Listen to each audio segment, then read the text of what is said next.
Guys, they do say that numbers do not lie, and for sure they do not lie. Today, this video is about the statistics, immigration statistics in this country since the changes that the government implemented last year. And guys, I came across this piece of information in the Standard newspaper, and a few other newspapers confirmed the same things. As you can see, the Times talked about it, the Times spoke about it, spoke about the numbers, and that's what we're going to talk about in this video. Why it's of interest is because it does affect us, because I'm an immigrant, so anything to do with figures from the Home Office, implementations by the government as far as immigration is concerned, does concern me because I'm an immigrant. So guys, that's what we are talking about today. And a big welcome to you to my YouTube channel, guys. My name is Florence. For those of you that watch me for the first time, a big welcome. And our returning subscribers, we thank you, we love you, we welcome you. If you haven't subscribed to this channel and you're watching this video, please be kind enough to hit the subscribe button and also hit the notification bell, because it's so that you don't miss some of the insightful videos that we make on this channel as we bring to you the diaspora story through our eyes. And guys, disclaimer, everything that we share in our videos are based on our views, our feelings, and we share our own story. We share the story of our family and friends who do share with us. And if you are watching us, if you're a subscriber or a follower on this channel and you do have an inspiring story, diaspora story, please do get in touch with us so that we can share your story with the rest of the world, just to inspire, to educate, to support others who may need it. You just never know what others can benefit from your story. So guys, without wasting much of your time, guys, I'll get straight into what I want to talk about today. So I came across this piece of information that said the immigration numbers had actually dropped by about 43% when they compare to the previous year, which is 2023-2022. By saying that actually this is from the period of April 2024 to December 2024. 43% is a significant number. And to drill down to the actual numbers, actually they said in the Standard newspaper that the number of skilled workers who were coming to the UK, we are talking skilled workers, we are talking legal migrants, had actually dropped by 400,000 from April 2024 to December. In the previous year, which is 2023, about 942,000 people had come to this country. So you can imagine a drop to 400,000 is a big number. But again, we're not just talking about the difference in that. We want to go into the detail why those numbers have dropped and what the future of skilled worker migration looks like. Why did we choose to talk about that? It's because I am a relocation enthusiast, and I do encourage people to, take that bold step to relocate, migrate, experience life outside their normal comfort zone for different various reasons. Travel to visit, travel to work, travel just for the sake of leisure and exploring. It's very, very good experience, and we're going to share some of those the advantages of traveling in our future videos, so please do get tuned here. So as you all know, in last year, spring of 2024, there were significant changes that were made by the government in terms of skilled worker migration. Some of those changes, I'll just give you a quick rundown, were in terms of the skilled worker visa, which is the health and care worker visa. And those changes were that people coming after April, after the spring changes, would not be allowed to bring their dependents on a health and care worker visa. These skilled workers covered healthcare workers and senior care workers. And by them not being able to bring dependents, this meant they cannot bring their spouses, partners, husbands and wives. They could not bring their children as well.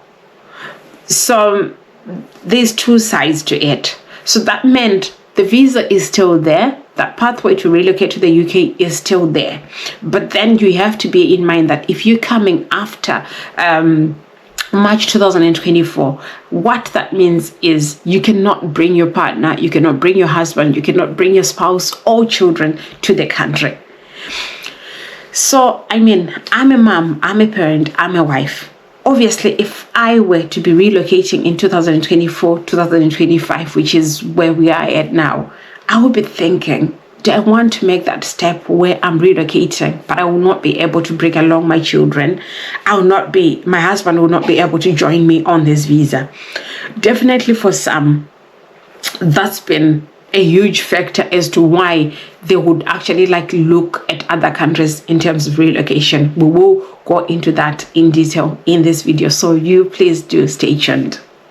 The second reason why we've seen this huge drop in numbers, 43%, the statistics are saying, has been the fact that they actually, in April of 2024, they increased the salary threshold for skilled worker visas.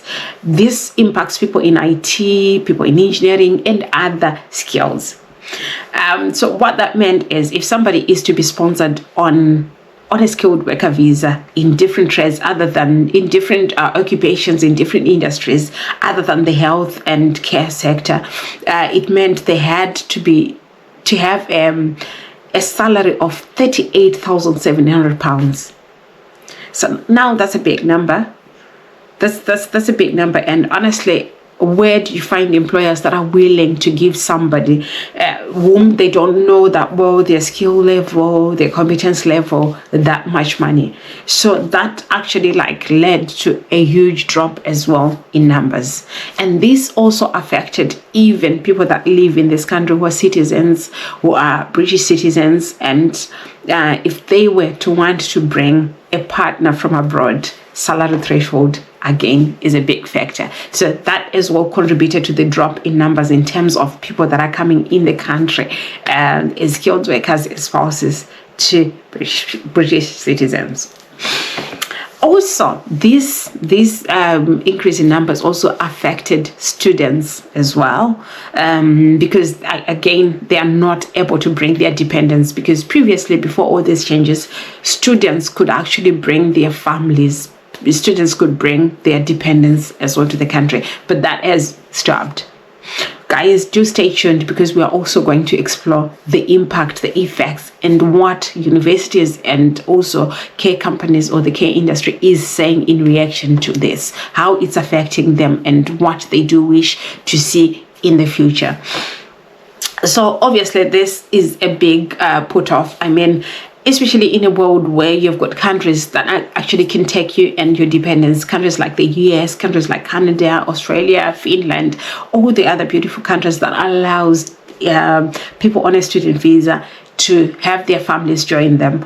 Obviously, if I were in that position where I want to relocate abroad, I want to go and study abroad, and I can't have my dependents coming over with me, how do I survive? I mean, to be fair,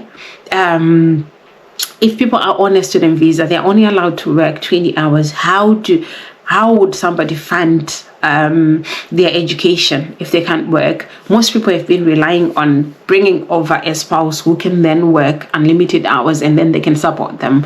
I'll talk about this in our future videos. So if you haven't subscribed, please do stay tuned. Please do subscribe, and then you can actually benefit and get insight into what I think and what I've researched around the student visa as an option for relocation.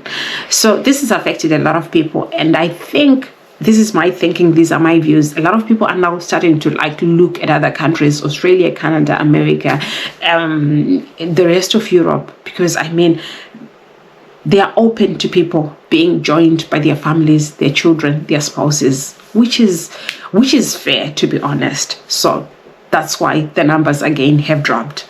Also, again, that has actually deterred a lot of people that would look into relocating on a health and care worker visa to say, it's not an option if my children are not joining me. Guys, I do talk about this on most of my social platforms, and people do ask me a lot. One of the most frequently asked questions around this is, will I be able to bring my dependents? If I still come on this visa, will my husband be able to join me? Will my children be able to join me? I mean, I've said this time and again to say I relocated for the sake of my children. I wanted a future and a life for my children. And if I were to relocate and my children cannot join me, I don't think I would have taken that step. I don't know, unless I had a plan, and I always talk about having a plan B, so I'll talk about that in future videos, so do stay on this channel. So guys, so universities and the care industry have actually like reacted to all these changes. They have been so vocal and outspoken about it. This has been spoken in different platforms and different forums, which you can actually search for yourself.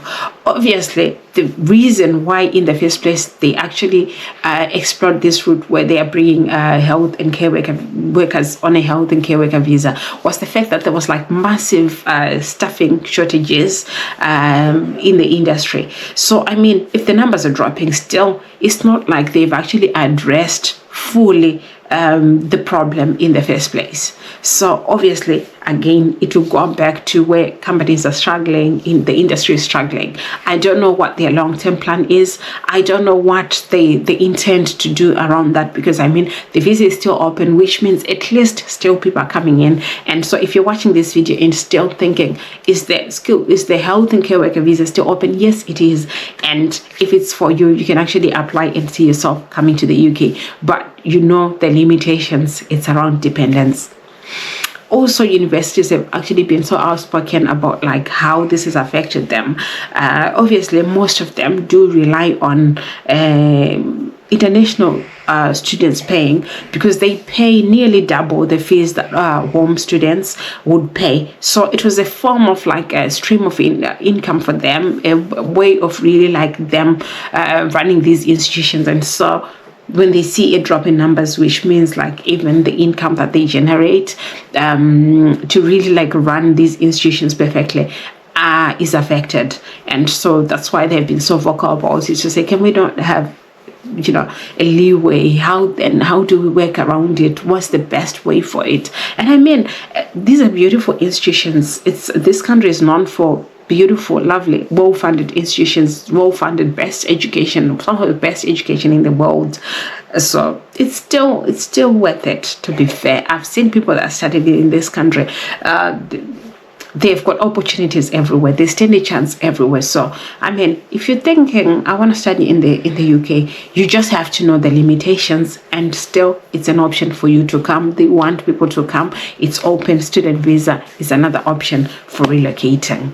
Why, again, before I end this video, I want to talk about why all these numbers and statistics have been being published. Is because they are exploring another visa coming up. This is the AI Opportunities Action Plan, whereby they are looking into opening up a visa for those with AI skills. So if you are somebody who is young and looking into what is it that I can do career-wise, guys, the future is AI. The future is technology based.